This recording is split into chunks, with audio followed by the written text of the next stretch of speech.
aquí en el centro de internamiento de zapadores los últimos martes de cada mes para que luchemos por toda la gente que está allí interna, para que luchemos por toda la gente que está sin papeles, y también hacemos un llamado muy especial a todos los consulados para que se pongan un poquito las pilas y nos colaboren con estos pobres internos que están allí, porque también los tienen un poquito de... Aquí hay trabajadores y esto no se dice a la gente. Aquí no hay delincuentes, aquí no hay gente que haya cometido delito, aquí hay gente que ha venido a trabajar y están detenidos, y además están detenidos en unas condiciones donde no se contemplan los derechos humanos.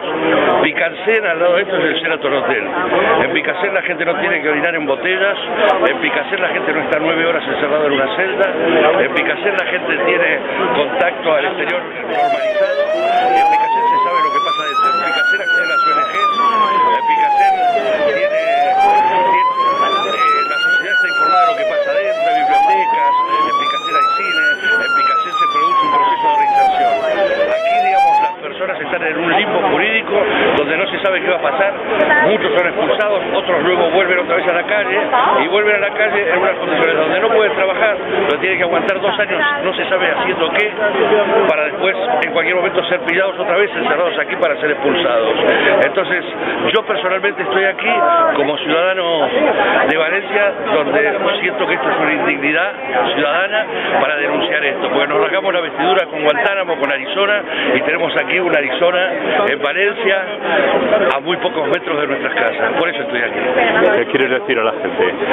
Quiero decir a la gente que esto es muy grave, que esto realmente es una cosa muy grave, que esto hola, ¿qué tal? Que esto tiene que ser conocido, que aquí, digamos, tenemos un gobierno que estamos viviendo una supuesta democracia, pero que hay bolsas, que aquí se está peor que en una cárcel franquista. Y quiero decir que el señor Rubalcaba es responsable como ministro del Interior de esto, y el señor Peralta es responsable como delegado del gobierno. A mí me avergüenza que gente que se dice de izquierdas pueda ser responsable de una situación como esta que se está viviendo aquí.